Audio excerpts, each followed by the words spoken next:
ਸਤਿ ਸ਼੍ਰੀ ਅਕਾਲ, ਸਵਾਗਤ ਹੈ ਤੁਹਾਡਾ ਸਾਰਿਆਂ ਦਾ ਸਾਡੀ ਇਸ ਖਾਸ ਪੇਸ਼ਕਸ਼ ਦੇ ਵਿੱਚ। ਮੈਂ ਹਾਂ ਰੁਪਿੰਦਰ ਕੌਰ। 20 ਸਤੰਬਰ ਨੂੰ ਕੈਨੇਡਾ ਦੀਆਂ ਫੈਡਰਲ ਚੋਣਾਂ ਹੋਣ ਜਾ ਰਹੀਆਂ ਨੇ, ਜਿਸ ਦੇ ਲਈ ਸਾਰੀ ਹੀ ਸਿਆਸੀ ਪਾਰਟੀਆਂ ਵੱਲੋਂ ਪੂਰਾ ਜ਼ੋਰ ਲੱਗਿਆ ਹੋਇਆ ਹੈ। ਵੱਖ-ਵੱਖ ਪਾਰਟੀ ਲੀਡਰਾਂ ਦੇ ਨਾਲ ਉਮੀਦਵਾਰਾਂ ਵੱਲੋਂ ਵੀ ਚੋਣ ਪ੍ਰਚਾਰ ਤੇਜ਼ ਕਰ ਦਿੱਤਾ ਗਿਆ ਹੈ।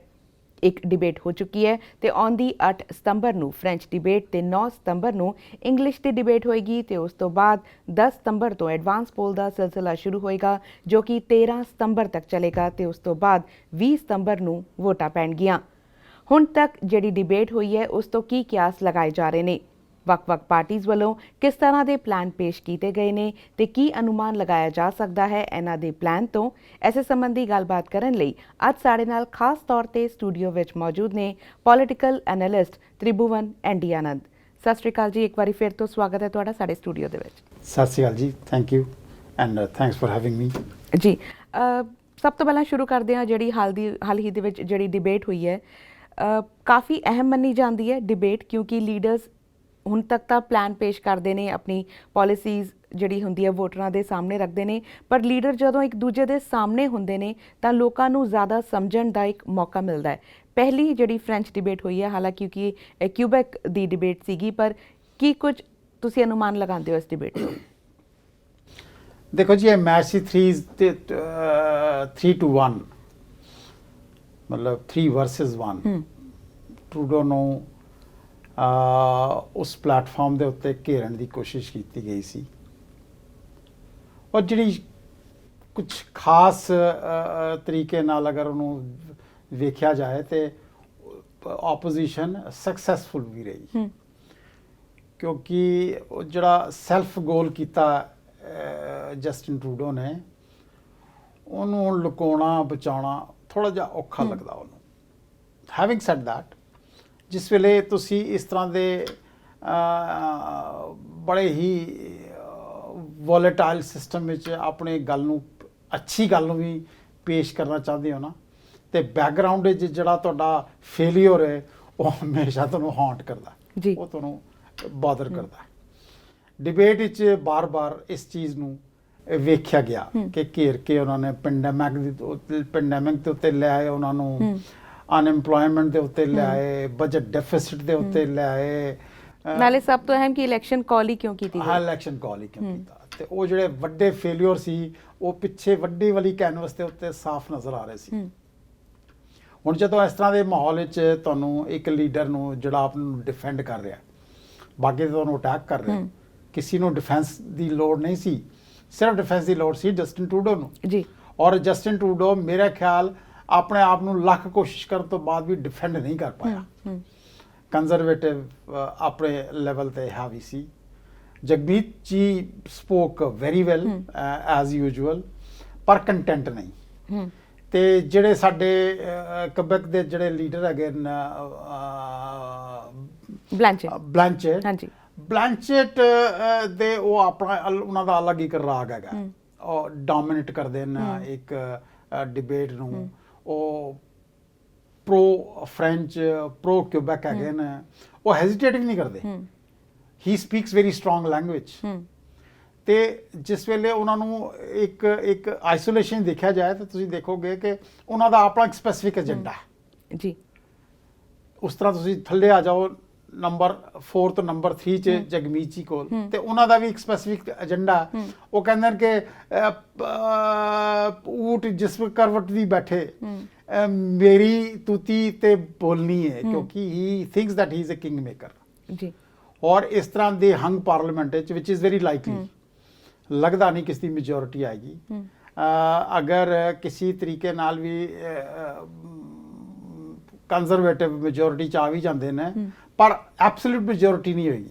ਵੋਟਾਂ ਜ਼ਿਆਦਾ ਹੋ ਸਕਦੀਆਂ, 140-45 ਹੋ ਸਕਦੀਆਂ ਇਹਨਾਂ ਦੀਆਂ, 150 ਤੋਂ 120, 21, 22 ਹੋ ਸਕਦੀਆਂ, ਪਰ ਕਿਸੇ ਥਰਡ ਪਾਰਟੀ ਦੇ ਸਪੋਰਟ ਦੇ ਵਿਚਕਾਰ ਇਹ ਪਾਰਲੀਮੈਂਟ ਬਣੇਗੀ ਨਹੀਂ ਜੀ। ਪਰ ਇਸੀ ਗੱਲ ਨੂੰ ਸੋਚ ਕੇ ਜਗਮੀਤ ਜੀ ਨੂੰ ਆਪਣਾ, Jagmeet Singh was very balanced, ਉਹ ਦੋਨੋਂ ਪਾਸੇ ਆਪਣਾ ਪੱਖ ਰੱਖਣਾ, ਕਿਉਂਕਿ ਉਹਨਾਂ ਨੂੰ ਕਿਸੇ ਵੀ ਪਾਰਟੀ ਵੱਲ ਰੁਕ ਕਰਨਾ ਪੈ ਸਕਦਾ, ਕਿਸੇ ਪਾਰਟੀ ਵਿੱਚ ਵੀ ਜਾ ਕੇ ਕਿਸੇ ਪਾਰਟੀ ਨੂੰ ਸਪੋਰਟ ਕਰਕੇ ਆਪਣਾ ਵਜੂਦ ਕਾਇਮ ਕਰਨ ਦਾ ਉਹਨਾਂ ਨੂੰ ਪਤਾ ਕਿ ਇਹ ਹੋਣਾ ਹੀ ਹੋਣਾ ਜੀ। So this is what the present scenario is, and this is my take out of the whole debate. ਜੀ, ਜਿਵੇਂ ਤੁਸੀਂ ਕੰਜ਼ਰਵੇਟਿਵ ਦੀ ਗੱਲ ਕੀਤੀ, ਖਾਸ ਤੌਰ ਤੇ ਕੰਜ਼ਰਵੇਟਿਵ ਲੀਡਰ ਐਰਨ ਓਟੂਲ ਦੀ ਗੱਲ ਕਰੀਏ ਤਾਂ ਉਹਨਾਂ ਨੂੰ ਇੱਕ ਤਾਂ ਕਹੀਏ ਜ਼ਿਆਦਾ ਮੌਕਾ ਨਹੀਂ ਮਿਲ ਪਾਇਆ, ਕਿਉਂਕਿ ਜਦੋਂ ਉਹ ਲੀਡਰ ਬਣੇ ਉਸ ਤੋਂ ਬਾਅਦ ਪੈਂਡੈਮਿਕ ਦੀ ਸ਼ੁਰੂਆਤ ਹੋ ਗਈ ਤਾਂ ਉਹ ਲੋਕਾਂ ਦੇ ਵਿੱਚ ਉਹਨਾਂ ਵਿਚਰ ਨਹੀਂ ਪਾਏ। ਪਰ ਉਸ ਤੋਂ ਬਾਅਦ ਜੇ ਦੂਜੇ ਪਾਸੇ ਦੇਖੀਏ ਕਿ ਜਦੋਂ ਇਲੈਕਸ਼ਨ ਕਾਲ ਹੋਈ ਉਦੋਂ ਤੋਂ ਲੈ ਕੇ ਹੁਣ ਤੱਕ ਜੋ ਪੋਲਸ ਆ ਰਹੇ ਨੇ, ਕੰਜ਼ਰਵੇਟਿਵਸ ਨੂੰ ਕਿਤੇ ਨਾ ਕਿਤੇ ਫਾਇਦਾ ਦਿਖ ਰਿਹਾ, ਯਾਨੀ ਬਹੁਤ ਘੱਟ ਸਮੇਂ ਵਿੱਚ ਉਹ ਆਪਣੇ ਆਪ ਨੂੰ ਪ੍ਰੈਜ਼ੈਂਟ ਕਰ ਪਾਏ ਨੇ। ਦੇਖੋ, ਡੈਮੋਕ੍ਰੇਸੀ 'ਚ ਇੱਕ ਬੜੀ ਅਜੀਬ ਜੀ ਗੱਲ ਹੁੰਦੀ ਹੈ। ਇਹ ਜ਼ਰੂਰੀ ਨਹੀਂ ਕਿ ਤੁਸੀਂ ਕਿੰਨਾ ਚੰਗਾ ਫੇਅਰ ਕਰਦੇ ਹੋ, ਤੁਹਾਡਾ ਪੱਖ ਕਿੰਨਾ ਮਜ਼ਬੂਤ ਹੈ, ਤੁਹਾਡੀ ਲੀਡਰਸ਼ਿਪ ਕਿੰਨੀ ਸਟਰੋਂਗ ਹੈ। ਪੋਲਿਟਿਕਸ 'ਚ ਔਰ ਡੈਮੋਕ੍ਰੇਸੀ 'ਚ ਦੂਜਾ ਆਦਮੀ ਕਿੰਨਾ ਵੀਕ ਹੈ ਇਹ ਵੀ ਇੰਪੋਰਟੈਂਟ ਹੁੰਦਾ ਜੀ।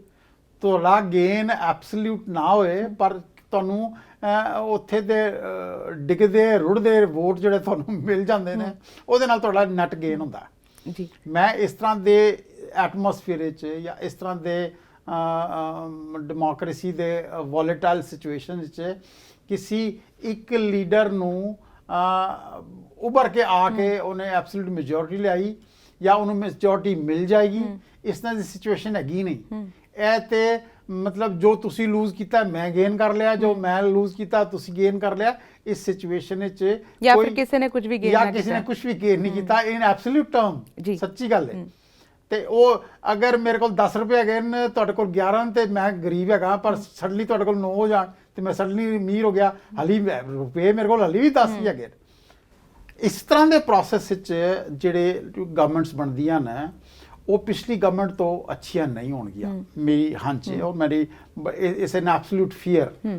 ਔਰ ਦੂਜੀ ਗੱਲ ਜਿਹੜੀ ਬੜੀ ਧਮਾਕੇ ਵਾਲੀ ਜਿਹੜੀ ਕੱਲ ਜਸਟਿਨ ਟਰੂਡੋ ਨੇ ਕਹਿਤੀ ਕਿ ਅਗਰ ਮੇਰੀ ਮੈਜੋਰਿਟੀ ਨਾ ਆਈ ਤੇ 18 ਮਹੀਨੇ ਫਿਰ ਤਿਆਰ ਹੋ ਜਾਓ ਇਲੈਕਸ਼ਨ ਹੋ ਸਕਦੀ ਹੈ। ਤੇ ਤੁਸੀਂ ਇਹਨੂੰ ਡਰਾਮਾ, ਤੁਸੀਂ ਇਹਨੂੰ ਮਖੌਲ, ਤੁਸੀਂ ਇਹਨੂੰ ਕੋਈ ਮਜ਼ਾਕ ਸਮਝਦੇ ਹੋ ਕਿ ਤੁਸੀਂ ਆਵਾਮ ਨਾਲ, ਤੁਸੀਂ ਇੱਕ ਇੰਨੀ ਵੱਡੀ ਡੈਮੋਕ੍ਰੇਸੀ ਨਾਲ, ਇੰਨੇ ਵੱਡੇ ਬਜਟ ਨਾਲ ਵਿਚ ਰਨਸ ਇਨਟੂ, ਤੁਸੀਂ ਹਰ ਚੀਜ਼ ਵਿੱਚ ਆਪਣਾ ਪੈਸਾ ਕੰਟਰੋਲ, ਡਿਸਟ੍ਰੀਬਿਊਸ਼ਨ, ਰੈਵਨਿਊ ਲੈ ਕੇ ਆ ਜਾਂਦੇ ਹੋ। ਤੁਹਾਨੂੰ ਰੈਵਨਿਊ ਦੇ ਦੋ ਪਤਾ ਨਾ, ਇੱਕ ਰੈਵਨਿਊ ਕਿੱਥੋਂ ਜਨਰੇਟ ਹੋਣਾ ਹੈ ਤੇ ਐਕਸਪੈਂਡੀਚਰ ਕਿੱਥੇ ਹੋਣਾ ਹੈ। ਐਕਸਪੈਂਡੀਚਰ ਦੀ ਗੱਲ ਤਾਂ ਸਾਰੇ ਕਰ ਰਹੇ ਨੇ, ਰੈਵਨਿਊ ਕਿੱਥੋਂ ਜਨਰੇਟ ਹੋਏਗਾ, ਪੈਸੇ ਕਿੱਥੋਂ ਆਣਗੇ, ਕਿਸੇ ਨੇ ਕੋਈ ਗੱਲ ਨਹੀਂ ਕੀਤੀ ਜੀ। ਪਰ ਹਜੇ ਇੱਕ ਡਿਬੇਟ ਹੋਈ ਹੈ ਤੇ ਮੇਨ ਜਿਹੜੀ ਡਿਬੇਟ ਹੈਗੀ ਹੈ, ਜੋ ਇੱਕ ਫ੍ਰੈਂਚ ਡਿਬੇਟ ਤੇ ਇੰਗਲਿਸ਼ ਡਿਬੇਟ ਹਜੇ ਹੋਣੀ ਬਾਕੀ ਹੈ। ਉਸ ਤੋਂ ਬਾਅਦ ਜਿਵੇਂ ਅਸੀਂ ਗੱਲ ਕੀਤੀ ਕਿ ਐਡਵਾਂਸ ਪੋਲ ਸ਼ੁਰੂ ਹੋਏਗੀ ਤਾਂ ਲੋਕਾਂ ਨੂੰ ਮੌਕਾ ਮਿਲੇਗਾ ਉਸ ਡਿਬੇਟ ਵਿੱਚ ਆਪਣੇ ਜਿਹੜੇ ਲੀਡਰ ਨੇ ਉਹਨਾਂ ਨੂੰ ਹੋਰ ਸਮਝਣ ਦਾ, ਪਾਰਟੀ ਨੂੰ ਹੋਰ ਸਮਝਣ ਦਾ, ਕਿਸ ਤਰ੍ਹਾਂ ਉਹ ਪਾਰਟੀ ਦੀ ਪੂਰੀ ਇੱਕ ਇਮੇਜ ਨੂੰ ਪ੍ਰੈਜ਼ੈਂਟ ਕਰਦੇ ਆ। ਕੀ ਤੁਹਾਨੂੰ ਲੱਗਦਾ ਹੈ ਕਿ ਹੁਣ ਤੱਕ ਦੇ ਜਿਹੜੇ ਇਤਿਹਾਸ ਵੱਲ ਵੀ ਦੇਖੀਏ ਕਿ ਡਿਬੇਟ ਕਿੰਨਾ ਕੁ ਅਹਿਮ ਰੋਲ ਅਦਾ ਕਰਦੀਆਂ ਨੇ? ਅਗਰ ਫ੍ਰੈਂਚ ਸਪੀਕਿੰਗ ਵੋਟਰਸ ਦੀ ਗੱਲ ਕੀਤੀ ਜਾਏ, ਉਹ ਇੱਕ ਬੜਾ ਸਟਰੋਂਗ ਪੋਲਰਾਈਜ਼ਡ ਇੱਕ ਗੁੱਟ ਹੈਗਾ, ਚਾਹੇ ਉਹ ਕਬੈਕ ਚ ਹੋਏ ਚਾਹੇ ਆਊਟਸਾਈਡ ਦ ਕਬੈਕ ਹੋਏ। ਫ੍ਰੈਂਚ ਸਪੀਕਿੰਗ ਉਹਨਾਂ ਦੀ ਬੜੀ ਇੰਟੈਂਸ ਇਨਵੋਲਵਮੈਂਟ ਹੈਗੀ ਹੈ ਇਸ ਇਲੈਕਸ਼ਨ ਵਿੱਚ। ਬਾਕੀ ਜਿਹੜੇ ਇੰਗਲਿਸ਼ ਸਪੀਕਿੰਗ ਔਰ ਬਾਕੀ ਲੋਕ ਹੈਗੇ ਨੇ, ਮਲਟੀਲਿੰਗੁਅਲ ਜਿਹੜੇ ਬਾਕੀ ਲੋਕ ਹੈਗੇ ਨੇ ਬਾਰਿੰਗ ਫ੍ਰੈਂਚ, ਉਹਨਾਂ ਵਿੱਚ ਹਾਲੇ ਉਸ ਤਰ੍ਹਾਂ ਦੀ ਕੋਈ ਐਕਸਾਈਟਮੈਂਟ ਨਹੀਂ ਹੈਗੀ। ਤੁਸੀਂ ਅੱਜ ਵੀ ਅਗਰ ਫ੍ਰੈਂਚ ਸਪੀਕਿੰਗ ਕਿਸੇ ਵੀ ਏਰੀਆ ਚਲੇ ਜਾਓ, ਕਿਸੇ ਵੀ ਜ਼ੋਨ, ਕਿਸੇ ਵੀ ਰਾਈਡਿੰਗ ਵਿੱਚ ਚਲੇ ਜਾਓ, ਉੱਥੇ ਜਿਹੜੀ ਗਰਮਾਹਟ ਹੈ, ਜਿਹੜੀ ਉੱਥੇ ਜਿਹੜੀ ਇੰਟੈਂਸਿਟੀ ਹੈ, ਉਹ ਬਾਕੀ ਲੋਕਾਂ ਤੋਂ, ਬਾਕੀ ਜਗ੍ਹਾ ਤੋਂ ਬੜਾ ਡਿਫਰੈਂਟ ਹੈਗੀ। ਉਹਦੇ ਵੀ ਦੋ ਕਾਰਨ ਹਨ ਕਿ ਇੱਕ ਤੇ ਉਹਨੇ ਚਾਰੋਂ ਲੀਡਰਸ ਨੇ ਬੜੀ ਅਹਿਮੀਅਤ ਦਿੱਤੀ ਫ੍ਰੈਂਚ ਨੂੰ ਔਰ ਫ੍ਰੈਂਚ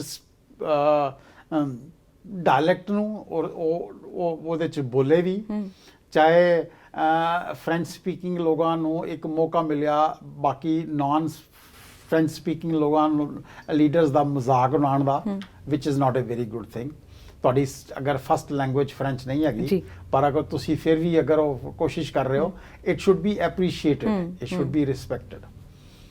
ਤੇ ਇਹਦਾ ਮਤਲਬ ਹੈ ਕਿ ਚਾਰੋਂ ਲੀਡਰਸ ਨੇ, ਹੁਣ ਦੇਖੋ 3 ਡਿਬੇਟ ਚੋਂ 2 ਡਿਬੇਟ ਤੇ ਫ੍ਰੈਂਚ ਹੈਗੀ ਹੈ ਜੀ, ਤੇ ਤੁਸੀਂ ਆਟੋਮੈਟਿਕਲੀ ਸਮਝ ਸਕਦੇ ਹੋ ਕਿ ਇੱਕ ਫ੍ਰੈਂਚ ਸਪੀਕਿੰਗ ਲੋਕਾਂ ਦਾ ਡੋਮੀਨੈਂਸ ਹੈ ਇਸ ਤਰ੍ਹਾਂ ਦੀ ਇਲੈਕਸ਼ਨਸ ਵਿੱਚ, ਔਰ ਉਹ ਡਿਸਾਈਡ ਵੀ ਕਰਨਗੇ ਜੀ। ਕਿਉਂਕਿ ਕਿਊਬੈਕ ਦਾ ਵੀ ਅਸੀਂ ਦੇਖਿਆ ਕਿ ਬਹੁਤ ਅਹਿਮ ਰੋਲ ਰਹਿੰਦਾ ਹੈ ਇਹ ਡਿਸਾਈਡ ਕਰਨ ਵਿੱਚ ਕਿ ਸਰਕਾਰ ਕਿਸ ਪਾਸੇ ਜਾਏਗੀ ਜੀ।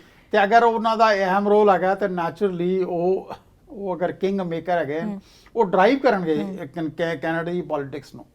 ਕੈਨੇਡਾ ਦੀ ਪੋਲਿਟਿਕਸ ਫ੍ਰੈਂਚ ਸਪੀਕਿੰਗ ਔਰ ਕੁਬੈਕਰ ਦੇ ਬਗੈਰ ਚੱਲੇਗੀ ਨਹੀਂ। ਇਹ ਪਹਿਲੇ ਵੀ ਪਿੱਛੇ ਵੀ ਦੇਖਿਆ ਸੀ, ਹੁਣ ਫਿਊਚਰ ਜੀ ਪ੍ਰੈਜ਼ੈਂਟ ਵੀ ਨਜ਼ਰ ਆ ਰਿਹਾ ਤੇ ਫਿਊਚਰ ਤੇ ਬਿਲਕੁਲ ਕਲੀਅਰ ਹੈਗਾ, ਕਿਉਂਕਿ ਜਿਹੜੀਆਂ 2-3 ਪਾਰਟੀਆਂ ਗ੍ਰੀਨ ਔਰ ਬਲੌਕ, ਇਹ ਦੋਨੋਂ ਪਾਰਟੀਆਂ ਉੱਥੇ ਡੋਮੀਨੇਟ ਕਰਦੀਆਂ ਔਰ ਉਹਨਾਂ ਦਾ ਵੱਡਾ ਇਨਫਲੂਐਂਸ ਹੈ ਕੈਨੇਡੀਅਨ ਪੋਲਿਟਿਕਸ ਦੇ ਉੱਤੇ। ਜੀ ਹੁਣ ਤੱਕ ਜਿਵੇਂ ਅਸੀਂ ਗੱਲ ਕੀਤੀ ਹੈ ਡਿਬੇਟ ਦੀ, ਹੁਣ ਅੱਗੇ ਚੱਲ ਕੇ ਗੱਲ ਕਰਾਂਗੇ ਜੋ ਪਾਰਟੀਆਂ ਵੱਲੋਂ ਆਪਣਾ ਪਲਾਨ, ਆਪਣੇ ਪਲੇਟਫਾਰਮ ਪੇਸ਼ ਕੀਤੇ ਗਏ ਨੇ, ਕਿਸ ਤਰ੍ਹਾਂ ਦੀਆਂ ਪਾਲਿਸੀਜ਼ ਨੇ, ਇਸ ਸੰਬੰਧੀ ਗੱਲਬਾਤ ਜਾਰੀ ਰਹੇਗੀ। ਪਰ ਫਿਲਹਾਲ ਲੈਂਦੇ ਹਾਂ ਇੱਕ ਛੋਟਾ ਜਿਹਾ ਬ੍ਰੇਕ।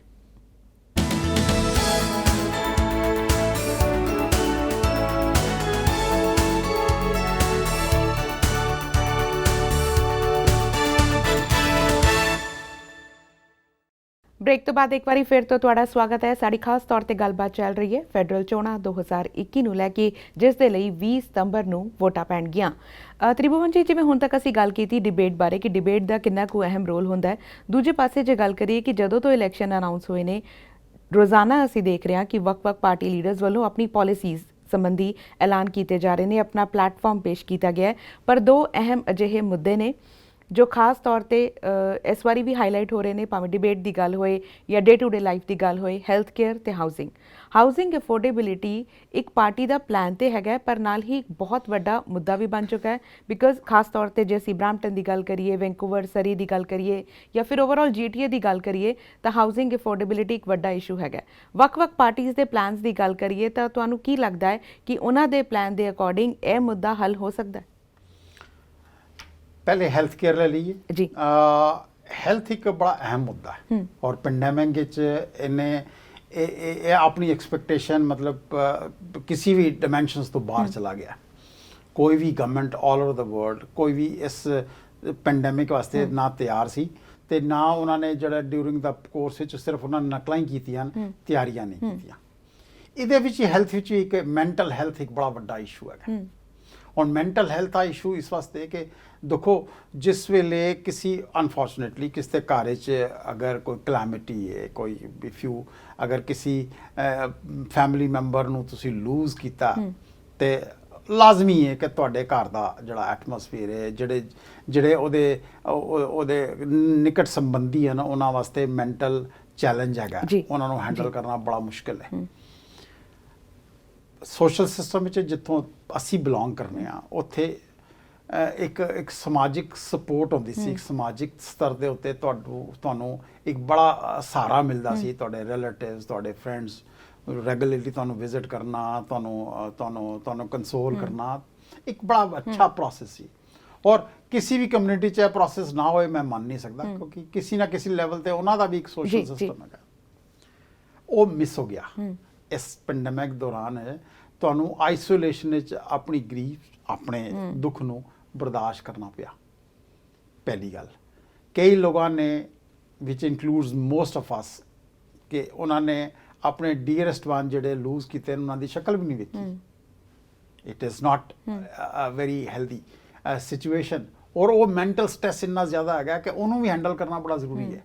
दूसरा, कुछ लोगों ने अपनी जॉब्स लूज कीतियां, कुछ लोगों ने एक बड़ा खास लेवल का एडिशनल प्रैशर उन्होंने आ गया। अगर उन्होंने घर अगर वो वर्क फ्रॉम होम है, उन्होंने घर बच्चे भी हैगे ने, उन्होंने घर बुजुर्ग भी हैगे ने। ਤੁਸੀਂ ਨਾਰਮਲ ਬੇਸਿਕਲੀ ਪੈਂਡੈਮਿਕ ਨੇ ਉਹ ਪ੍ਰੋਬਲਮਸ ਐਕਸਪੋਜ਼ ਕੀਤੀਆਂ ਜੋ ਅੱਜ ਤੱਕ ਸਾਹਮਣੇ ਨਹੀਂ ਆਈਆਂ ਅੱਜ ਤੱਕ ਸਾਹਮਣੇ ਨਹੀਂ ਆਈਆਂ। ਇਹਦੇ ਵਾਸਤੇ ਕੋਈ ਵੀ ਗਵਰਨਮੈਂਟ ਪ੍ਰੀਪੇਅਰਡ ਨਹੀਂ ਸੀ। ਜੀ ਹੁਣ ਇਹਨਾਂ ਨੇ ਬੜੇ ਵੱਡੇ ਪਲਾਨਸ ਲਿਆਏ, ਪਰ ਉਸ ਤੋਂ ਸਭ ਕੋਲ ਪਹਿਲੇ ਜ਼ਰੂਰੀ ਹੈਗਾ ਕਿ ਉਹਨਾਂ ਦੀ ਜਿਹੜੀਆਂ ਗ੍ਰਾਸ ਰੂਟ ਤੇ ਜਿਹੜੀ ਕਾਜ਼ਸ ਹੈਗੀਆਂ ਉਹਨਾਂ ਨੂੰ ਐਲੀਮੀਨੇਟ ਕਰੋ, ਉਹਨਾਂ ਨੂੰ ਐਡਰੈਸ ਕਰੋ। ਤੁਸੀਂ ਮੈਨੂੰ 4 ਦਵਾਈਆਂ ਮੁਫਤ ਦੇ ਦਿਓਗੇ, ਮੇਰਾ ਉਹਦੇ ਨਾਲ ਗੁਜ਼ਾਰਾ ਨਹੀਂ ਹੋਣਾ।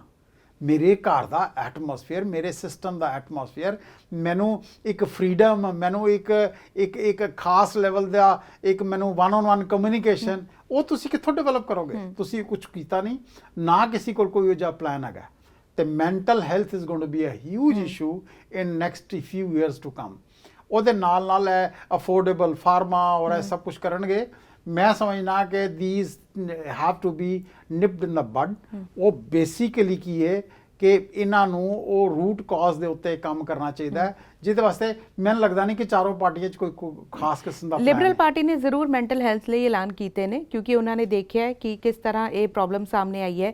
ਮੈਂਟਲ ਹੈਲਥ ਵੱਡਾ ਇਸ਼ੂ ਰਿਹਾ, ਲਿਬਰਲਸ ਪਾਰਟੀ ਵੱਲੋਂ ਐਲਾਨ ਕੀਤੇ ਗਏ ਨੇ। ਪਰ ਦੂਜੇ ਪਾਸੇ ਜੇ ਹਾਊਸਿੰਗ ਦੀ ਗੱਲ ਕਰੀਏ ਤਾਂ ਫਿਰ ਸਵਾਲ ਇਹ ਵੀ ਉੱਠਦਾ ਹੈ ਕਿ ਜਦੋਂ ਲਿਬਰਲ ਪਾਰਟੀ ਆਲਰੇਡੀ ਉਹ ਗਵਰਨਮੈਂਟ ਉਹਨਾਂ ਦੀ ਸੀਗੀ, ਹਾਊਸਿੰਗ ਲਈ ਉਹਨਾਂ ਨੇ ਹੁਣ ਤਾਂ ਐਲਾਨ ਕੀਤੇ ਹੈ, ਪਰ ਹਾਊਸਿੰਗ ਜਿਹੜਾ ਇਸ਼ੂ ਚੱਲ ਰਿਹਾ, ਜੋ ਇੱਕ ਬਬਲ ਚੱਲ ਰਿਹਾ ਹੈ, ਉਹ ਕੋਈ ਨਵੀਂ ਪ੍ਰੋਬਲਮ ਨਹੀਂ ਹੈਗੀ ਹੈ। 2015 ਵਿੱਚ ਜਦੋਂ ਚੁਣ ਕੇ ਆਏ ਸੀ ਉਦੋਂ ਵੀ ਸੀਗੀ, 2019 ਵਿੱਚ ਜਦੋਂ ਉਹ ਚੁਣ ਕੇ ਆਏ ਉਦੋਂ ਵੀ ਸੀਗੀ। ਉਦੋਂ ਕਿਉਂ ਨਹੀਂ ਕੀਤਾ? ਹੁਣ ਉਹ ਵੱਡੇ ਪਲਾਨ ਲੈ ਕੇ ਆਏ ਨੇ, ਉਦੋਂ ਵੀ ਕਰ ਸਕਦੇ ਸੀਗੇ। ਦੇਖੋ, ਇੱਕ ਜਿਹੜਾ ਰੀਅਲ ਸਟੇਟ ਹੈਗਾ ਨਾ, ਅਗਰ ਜਿਹੜੀ ਨਾਰਮਲ ਟਰਮ ਅਸੀਂ ਰੋਜ਼ ਯੂਜ਼ ਕਰ ਰਹੇ ਹਾਂ, ਮੈਂ ਉੱਥੋਂ ਹੀ ਸ਼ੁਰੂ ਕਰਨਾ। ਰੀਅਲ ਸਟੇਟ ਜਿਹੜਾ ਹੈਗਾ ਨਾ, ਇਹ ਕਿੱਥੇ ਨਾ ਕਿੱਥੇ ਲਾਰਜਰ ਪੋਲੀਟੀਕਲ ਇੰਟਰਸਟ ਨਾਲ ਜੁੜਿਆ। ਕੋਈ ਵੀ ਡਿਵੈਲਪਮੈਂਟ, ਕੋਈ ਵੀ ਵੱਡੀ ਜ਼ੋਨਿੰਗ ਫੈਸਿਲਿਟੀ ਜਾਂ ਕੋਈ change of situation land use, ਇਹ ਪੋਲੀਟੀਕਲ ਇਨਫਲੂਐਂਸ ਦੇ ਬਗੈਰ ਨਹੀਂ ਹੁੰਦਾ। ਇੱਥੇ ਵੀ ਨਹੀਂ ਹੁੰਦਾ, all other parts of the world ਉੱਥੇ ਵੀ ਨਹੀਂ ਹੁੰਦਾ। ਇੱਕ ਖਾਸ ਇਨਫਲੂਐਂਸ ਹੈਗਾ ਪੋਲੀਟੀਸ਼ੀਅਨਸ ਦਾ। ਪਰ ਅਫੋਰਡੇਬਲ ਹਾਊਸਿੰਗ ਇਹ ਰਿਸਪੌਂਸਿਬਿਲਿਟੀ ਹੈ ਗਵਰਨਮੈਂਟ ਦੀ। ਤੁਸੀਂ ਮੋਰ ਸੋ ਅਗਰ ਤੁਹਾਡੀ ਕੰਟਰੀ ਇਮੀਗ੍ਰੈਂਟਸ ਦੇ ਉੱਤੇ ਡਿਪੈਂਡ ਕਰ ਰਹੀ ਹੈ, ਤੁਸੀਂ ਬੜੇ ਵਧੀਆ ਤਰੀਕੇ ਨਾਲ ਉਹਨੂੰ ਇੱਕ ਬੜਾ ਵਧੀਆ ਜਿਹਾ ਇੱਕ ਸੀਨ ਦੱਸ ਕੇ ਉਹਨੂੰ ਆਪਣੀ ਕੰਟਰੀ 'ਚ ਇਨਵਾਈਟ ਕਰ ਦਿੰਦੇ ਹੋ, ਫਿਰ ਉਹਨੂੰ ਸਟਰਗਲ ਕਰਨਾ ਪੈਂਦਾ। ਇੱਥੇ ਅਫੋਰਡੇਬਲ ਹਾਊਸਿੰਗ ਦੀ ਕੋਈ ਚੀਜ਼ ਨਹੀਂ। ਹਾਂ, ਜਿਨ੍ਹਾਂ ਮੁਲਕਾਂ ਤੋਂ ਅਸੀਂ ਆਏ ਹਾਂ ਉੱਥੇ ਇੱਕ ਬੜਾ ਖਾਸ ਕਿਸਮ ਦਾ ਪਿਛਲੇ 20 30 40 ਸਾਲਾਂ 'ਚ ਇੱਕ ਬੜਾ ਖਾਸ ਕਿਸਮ ਦਾ ਉਹਨਾਂ ਨੇ ਇੱਕ ਅਟੈਂਪਟ ਚੁੱਕਿਆ। ਡਿਵੈਲਪਮੈਂਟ ਅਥਾਰਟੀਜ਼ ਹਨ, ਗਵਰਨਮੈਂਟ ਰਨ ਨੋ ਪ੍ਰੋਫਿਟ ਦੇ ਉੱਤੇ ਗਵਰਨਮੈਂਟ ਰਨ ਕਰਦੀ ਹੈ ਜਾਂ ਬਿਲਡ ਕਰਦੀ ਹੈ ਅਫੋਰਡੇਬਲ ਹਾਊਸਿੰਗ ਜੀ। ਉਸ ਤਰ੍ਹਾਂ ਦਾ ਸਟਰਕਚਰ ਕੈਨੇਡਾ 'ਚ ਮਿਸਿੰਗ ਹੈ। ਪਰ ਇਸ ਵਾਰ ਦੇ ਪਲਾਨ 'ਚ ਅਫੋਰਡੇਬਲ ਹਾਊਸਿੰਗ ਦਾ ਪਲਾਨ ਹੈ। ਅਫੋਰਡੇਬਲ ਹਾਊਸਿੰਗ ਨੂੰ ਅਗਰ ਤੁਸੀਂ, ਮੈਂ ਇਹਦੇ ਦੋ ਐਸਪੈਕਟ ਹੈਗੇ, ਅਗਰ ਮੈਂ ਉਹਨੂੰ ਥੋੜਾ ਜਿਹਾ ਹੋਰ ਇਲੈਬੋਰੇਟ ਕਰਾਂ ਤੇ ਇੱਕ ਤੇ ਗਵਰਨਮੈਂਟ ਰਨ ਡਿਵੈਲਪਮੈਂਟ ਅਥਾਰਟੀਜ਼ ਹਨ ਜਿਹੜੀਆਂ ਅਫੋਰਡੇਬਲ ਨੋ ਪ੍ਰੋਫਿਟ ਦੇ ਬੇਸਿਸ ਦੇ ਉੱਤੇ ਉਹ ਇੱਕ ਡਿਵੈਲਿੰਗ ਯੂਨਿਟਸ ਡਿਵੈਲਪ ਕਰਦੀਆਂ ਹਨ ਔਰ ਉਹ ਲੋਕਾਂ ਨੂੰ ਜਿਹੜੇ ਉਹਨੂੰ ਅਫੋਰਡ ਕਰ ਸਕਦੇ ਨੇ ਜਾਂ ਜਿਨ੍ਹਾਂ ਨੂੰ ਉਹ ਇਕਨੋਮਿਕ ਸੈਕਸ਼ਨ ਵਿੱਚ ਫਾਲ ਕਰਦੇ ਨੇ ਉਹਨਾਂ ਨੂੰ ਉਹ ਦਿੱਤੀ ਜਾਣ ਉਸ ਤਰ੍ਹਾਂ ਦੀਆਂ। ਦੂਜਾ ਜਿਹੜਾ ਆਪਸ਼ਨ ਹੈਗਾ ਉਹ ਹੈਗਾ ਕੋਆਪਰੇਟਿਵ ਸੁਸਾਇਟੀਜ਼ ਦਾ। ਇੱਥੇ ਵੀ ਕੋਆਪਰੇਟਿਵ ਕਿੰਨਾ ਮੁਸ਼ਕਿਲ ਹੈਗਾ ਕਰਨਾ। ਅਗਰ 100 ਲੋਕ ਮਿਲ ਕੇ ਕਹਿਣ ਜੀ ਅਸੀਂ ਆਪਣਾ ਇੱਕ ਕੰਡੋਮੀਨੀਅਮ ਡਿਵੈਲਪ ਕਰਨਾ ਚਾਹੁੰਦੇ ਹਾਂ at no profit no loss ਦੇ ਬੇਸਿਸ ਤੇ, ਹੂ ਕੈਨ ਸਟਾਪ ਦੈਮ? ਇਸ ਤਰ੍ਹਾਂ ਦਾ ਪ੍ਰੋਵੀਜ਼ਨ ਨਹੀਂ। ਸਰਕਾਰ ਇਨੀਸ਼ੀਏਟਿਵ ਨਹੀਂ ਲੈਂਦੀ, ਸਰਕਾਰ ਸਪੋਰਟ ਨਹੀਂ ਕਰਦੀ। ਔਰ ਥਰਡ ਜਿਹੜਾ ਮੈਂ ਹਮੇਸ਼ਾ ਪ੍ਰਪੋਜ਼ ਕਰਨਾ ਔਰ ਉਹਦੀ ਐਡਵੋਕੇਸੀ ਕਰਨਾ ਉਹ ਹੈਗੀ ਹੈ ਰੈਂਟ ਟੂ ਓਨ ਫੈਸਿਲਿਟੀਜ਼। ਤੁਸੀਂ ਰੈਂਟਲ ਬਣਾਓ, 5 ਸਾਲ ਲੋਕਾਂ ਨੂੰ ਉਸ ਰੈਂਟਲ ਯੂਨਿਟਸ 'ਚ ਰਹਿਣ ਦਿਓ, ਫਿਰ ਉਹਨਾਂ ਨੂੰ ਆਪਸ਼ਨ ਦਿਓ ਰੈਂਟ ਟੂ ਓਨ। ਕੋਈ ਇਹ ਪੂਰੀ building is now being converted to rent to own. ਜਿਹੜਾ ਆਦਮੀ ਰੈਂਟ ਟੂ ਓਨ ਸਕੀਮ ਵਿੱਚ ਆਏਗਾ ਠੀਕ ਹੈ, ਬਾਕੀ ਵਿਕੇਟ ਕਰ ਜਾਣ, ਦੂਸਰੇ ਲੋਕ ਆ ਜਾਣ। ਤੇ ਇਸ ਤਰ੍ਹਾਂ ਦੀ ਸਕੀਮਾਂ ਆਈ ਮੀਨ ਵੀ ਆਰ ਸ਼ਾਰਟ ਆਫ ਸੱਚ। ਦੇਖੋ, ਜਿਸ ਵੇਲੇ ਤੁਸੀਂ ਯੰਗਸਟਰਸ 25-30 ਸਾਲ ਦੇ ਮੈਂਬਰ ਆਫ ਪਾਰਲੀਮੈਂਟ ਨੂੰ ਪਾਰਲੀਮੈਂਟ 'ਚ ਲੈ ਆਉਂਦੇ ਹੋ ਜਿਨ੍ਹਾਂ ਦਾ ਕੋਈ ਬੈਕਗਰਾਊਂਡ ਨਹੀਂ, ਜਿਨ੍ਹਾਂ ਦਾ ਕੋਈ ਐਕਸਪੀਰੀਅੰਸ ਨਹੀਂ, ਐਜੂਕੇਸ਼ਨ ਜ਼ਰੂਰ ਹੈ ਕੁਛ ਲੋਕਾਂ ਦੀ, ਮੈਂ ਨਹੀਂ ਕਹਿੰਦਾ ਕਿ ਅਨਪੜ੍ਹ ਆਦਮੀ ਪਾਰਲੀਮੈਂਟ 'ਚ ਜਾਂਦਾ, ਬਟ ਐਕਸਪੀਰੀਅੰਸ ਹੋਣਾ ਬੜਾ ਜ਼ਰੂਰੀ ਹੈ ਜੀ। ਐਕਸਪੀਰੀਅੰਸ ਹੋਣਾ ਜ਼ਰੂਰੀ ਹੈ, ਪਰ ਜਦੋਂ ਨੌਜਵਾਨਾਂ ਨੂੰ ਮੌਕਾ ਦਿੱਤਾ ਜਾਂਦਾ ਹੈ ਕਈ ਵਾਰੀ ਉਹਨਾਂ ਨੇ ਬਹੁਤ ਚੰਗਾ ਪਰਫਾਰਮ ਵੀ ਕੀਤਾ। ਜੇ ਅਸੀਂ ਖਾਸ ਤੌਰ 'ਤੇ ਪਾਲਿਸੀਜ਼ ਵੱਲ ਆਈਏ, ਜਿਹੜੀ ਪਾਰਟੀ ਵੱਲੋਂ ਜਿਹੜੇ ਹੁਣ ਪਾਲਿਸੀਜ਼ ਪਲਾਨ ਅਨਾਉਂਸ ਕੀਤੇ ਜਾ ਰਹੇ ਨੇ, ਕੀ ਤੁਹਾਨੂੰ ਲੱਗਦਾ ਹੈ ਕਿ ਕਿੰਨਾ ਕੁ ਇਸ ਵਾਰੀ, ਕਿਉਂਕਿ ਹੈਲਥ ਕੇਅਰ ਹਮੇਸ਼ਾ ਇੱਕ ਅਹਿਮ ਮੁੱਦਾ ਰਿਹਾ ਹੈ, ਚਾਈਲਡ ਕੇਅਰ ਅਹਿਮ ਮੁੱਦਾ ਰਿਹਾ ਹੈ। ਜਦੋਂ ਲਿਬਰਲ ਪਾਰਟੀ ਕਹਿੰਦੀ ਹੈ ਕਿ ਉਹ $10 ਅ ਡੇ ਦਾ ਚਾਈਲਡ ਪਲਾਨ ਲੈ ਕੇ ਆਉਣਗੇ, ਕੰਜ਼ਰਵੇਟਿਵ ਕਹਿੰਦੇ ਨੇ ਜੇ ਉਹ ਆਉਂਦੇ ਨੇ ਉਸ ਨੂੰ ਸਕ੍ਰੈਪ ਕਰ ਦੇਣਗੇ, ਉਹਨਾਂ ਦਾ ਇੱਕ ਆਪਣਾ ਅਲੱਗ ਪਲਾਨ ਹੈਗਾ। ਕਿਸ ਤਰ੍ਹਾਂ ਇਹਨਾਂ ਸਾਰੀ ਪਾਰਟੀ ਪਾਲਿਸੀਜ਼ ਨੂੰ ਲੋਕ ਦੇਖਣ, ਸਮਝਣ ਤੇ ਫਿਰ ਵੋਟ ਕਰਨ? ਟੂ ਅਰਲੀ ਐਂਡ ਟੂ ਲੈਸ। ਜਦੋਂ ਤੱਕ ਅਸੀਂ ਇਹਨਾਂ ਦੇ ਮੈਨੀਫੈਸਟੋ ਜਾਂ ਜੋ ਇਹਨਾਂ ਦੇ ਪਾਲਿਸੀ ਪਲੈਨਿੰਗ ਹੈ ਉਹ ਕਿਸੇ ਹੱਦ ਤੱਕ ਅਸੀਂ ਦੇਖ ਲੈਣ, ਉਹ ਬਹੁਤ ਵੱਡੀ ਚੀਜ਼ਾਂ ਨਹੀਂ ਸੀ ਉਹਦੇ 'ਚ ਜਿਹੜੀਆਂ ਬੜੀਆਂ ਯੂਨੀਕ ਨਜ਼ਰ ਆਉਣ। ਪਰ ਇਹ ਡਿਬੇਟ ਜਿਹੜੀਆਂ ਹੈਗੀਆਂ ਬੜਾ ਅੱਛਾ ਇੱਕ ਕਲਚਰ ਹੈ, ਇਹਦੇ ਵਿੱਚ ਸਾਨੂੰ ਬਹੁਤ ਚੀਜ਼ਾਂ ਕੋਈ ਬਰੀਕੀ ਨਾਲ ਨਜ਼ਰ ਆਉਂਦੀਆਂ ਹਨ ਕਿਉਂਕਿ ਇੱਕ ਦੂਸਰੇ ਨਾਲ ਚੈਲੰਜਿੰਗ ਦੀ ਸਿਚੁਏਸ਼ਨ ਵੀ ਹੁੰਦੀ ਹੈ। ਫਿਰ ਤੁਸੀਂ ਆਪਣਾ ਦੇਖਦੇ ਹੋ ਕਿ ਤੁਹਾਡੇ ਕੋਲ ਕਿੰਨੀ ਡੈਪਥ ਵਿੱਚ ਨੌਲੇਜ ਹੈ। ਮੈਂ ਹਮੇਸ਼ਾ ਇਸ ਗੱਲ ਨੂੰ ਕਹਿਣਾ ਕਿ ਜਿਸ ਵੇਲੇ ਇਸ ਤਰ੍ਹਾਂ ਦੇ ਅਚਾਨਕ ਤੇ ਪੋਲ ਹੁੰਦੇ ਨੇ ਤੇ ਲਿਫਾਫਾ ਬਦਲਿਆ ਜਾਂਦਾ ਹਰ ਡਿਬੇਟ ਵਿੱਚ, ਕੰਟੈਂਟ ਤੇ ਉਹੀ ਰਹਿੰਦੇ ਨੇ ਜੀ। ਤੁਸੀਂ ਉਹਦੇ ਵਿੱਚੋਂ ਉਸੇ ਲਿਫਾਫੇ ਚੋਂ, ਲਿਫਾਫੇ ਦਾ ਰੰਗ ਬਦਲ ਗਿਆ, ਉਹਨੇ ਤੁਸੀਂ ਹਮੇਸ਼ਾ ਉਸੇ ਲਿਫਾਫੇ ਚੋਂ ਕੱਢ ਕੇ ਉਹੀ 4-5 ਮੁੱਦੇ ਜਿਹੜੇ ਹੈਗੇ ਨੇ ਤੁਸੀਂ ਕਰਨੇ ਨੇ। ਜਿਹੜੇ ਕੋਰ ਮੁੱਦੇ ਹੋਣਗੇ ਉਹਨਾਂ ਦੇ ਉੱਤੇ ਸਰਕਾਰ ਵਾਸਤੇ ਇੱਕ ਬੜੀ ਵੱਡੀ ਮੁਸ਼ਕਲ ਹੁੰਦੀ ਹੈ ਕਿਸੇ ਵੀ ਰਨਿੰਗ ਗਵਰਨਮੈਂਟ ਵਾਸਤੇ, ਕਿਸੇ ਵੀ ਪਰਫਾਰਮਿੰਗ ਗਵਰਨਮੈਂਟ ਵਾਸਤੇ, ਕਿ ਉਹ ਚੈੱਕਸ ਐਂਡ ਬੈਲੈਂਸਿਸ ਕਿਸ ਤਰ੍ਹਾਂ ਮੇਨਟੇਨ ਕਰਦਾ। ਇਸ ਗਵਰਨਮੈਂਟ ਵਿੱਚ ਜਾਂ ਇਸ ਦੀ ਪਹਿਲੀ ਦੀ ਗਵਰਨਮੈਂਟਸ ਵਿੱਚ ਕੀ ਹੈ ਕਿ ਤੁਹਾਡੇ ਪਲਾਨਸ ਐਕਸਪੈਂਡੀਚਰ ਸਾਈਡ ਦੇ ਉੱਤੇ ਬੜੇ ਸਟਰੋਂਗ ਹੈਗੇ, ਰੈਵਨਿਊ ਸਾਈਡ ਤੇ ਬੜੇ ਵੀਕ ਹੈਗੇ। ਹੁਣ ਜਦੋਂ ਰੈਵਨਿਊ ਸਾਈਡ ਤੇ ਬੜੇ ਵੀਕ ਹੁੰਦੇ ਨੇ, ਤੁਸੀਂ ਟੈਕਸੇਸ਼ਨ ਵਧਾਉਣ, ਜਾਂ ਲੋਕਾਂ ਨੂੰ ਡਰ ਹੁੰਦਾ ਕਿ ਟੈਕਸ ਫਿਰ ਵਧੇਗਾ, ਟੈਕਸ ਫਿਰ ਵਧੇਗਾ, ਟੈਕਸ ਫਿਰ ਵਧੇਗਾ, ਇਹ ਸਕੀਮ ਜਿਹੜੀਆਂ ਪਾਲਿਸੀਜ਼ ਤਾਂ ਹੀ ਚੱਲਦੀਆਂ। ਇੱਕ ਛੋਟਾ ਜਿਹਾ ਐਗਜ਼ਾਮਪਲ ਅਗਰ ਮੈਂ ਦਿਆਂ ਤੇ ਜਿਸ ਤਰ੍ਹਾਂ ਕੋਈ ਟੋਲ ਰੋਡ ਬਣਦੀ ਹੈ, ਇੱਕ ਬੰਦੇ ਨੇ ਟੋਲ ਰੋਡ ਬਣਾਤੀ, ਉਹਨੇ ਇੱਕ 25-50 ਕਿਲੋਮੀਟਰ ਦੀ ਟੋਲ ਰੋਡ ਬਣਾਈ, ਉਹ ਤੇ ਇੱਕ ਟੋਲ ਟੈਕਸ ਲਾਇਆ, ਤੁਸੀਂ ਟੈਕਸ ਦੇਈ ਜਾਓ, ਟੋਲ ਰੋਡ ਨੂੰ ਯੂਜ਼ ਕਰਕੇ ਜਾਓ। ਸਰਕਾਰਾਂ ਜਿਹੜੀਆਂ ਚੰਗੀਆਂ ਹੁੰਦੀਆਂ ਨੇ ਉਹ ਇਨਫਰਾਸਟ੍ਰਕਚਰ ਕ੍ਰੀਏਟ ਕਰਦੀਆਂ ਨੇ, ਫਿਰ ਦੇ ਉਹਦੇ ਆਸ-ਪਾਸ ਉਹ ਡਿਵੈਲਪਮੈਂਟ ਨੂੰ ਪ੍ਰਮੋਟ ਕਰਦੀਆਂ ਨੇ।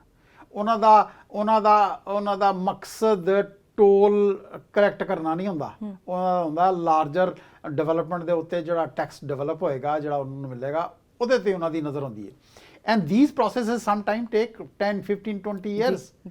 ਉਹਦੇ ਵਾਸਤੇ ਇੱਕ ਬਰਦਾਸ਼ਤ ਦਾ ਮਾਦਾ ਚਾਹੀਦਾ ਹੈ, ਸਰਕਾਰ ਦਾ ਇੱਕ ਵਿਜ਼ਨ ਚਾਹੀਦਾ ਹੈ, ਸਰਕਾਰ ਦੇ ਜਿਹੜੇ ਨੁਮਾਇੰਦੇ ਉਹਨਾਂ ਨੂੰ, ਆਵਾਮ ਨੂੰ, ਜਨਤਾ ਨੂੰ ਐਕਸਪਲੇਨ ਕਰਨ ਦਾ ਵੀ ਇੱਕ ਤਰੀਕਾ ਚਾਹੀਦਾ ਹੈ, ਜਿੱਥੇ ਕਿ ਜੀ ਇਹ ਜੋ ਬਣ ਰਿਹਾ ਹੈ, ਇਹ ਜਿਹੜੀ ਸੜਕ ਸਪੋਜ਼ ਟੋਰਾਂਟੋ ਤੋਂ ਬੈਰੀ ਤੱਕ ਬਣ ਰਹੀ ਹੈ, ਇਹਦੇ 'ਚ ਆਸ-ਪਾਸ ਜਿਹੜੀ ਪੈਰੀਫਰੀ ਦੇ ਉੱਤੇ ਇਹ ਡਿਵੈਲਪਮੈਂਟ ਹੋਣਗੀਆਂ, ਇਹਦੇ ਨਾਲ ਰੈਵਨਿਊ ਵੀ ਜਨਰੇਟ ਹੋਏਗਾ, ਐਮਪਲੋਇਮੈਂਟ ਵੀ ਜਨਰੇਟ ਹੋਏਗੀ, ਨਵੇਂ ਹਾਊਸਿੰਗ ਵੀ ਜਨਰੇਟ ਹੋਣਗੀਆਂ।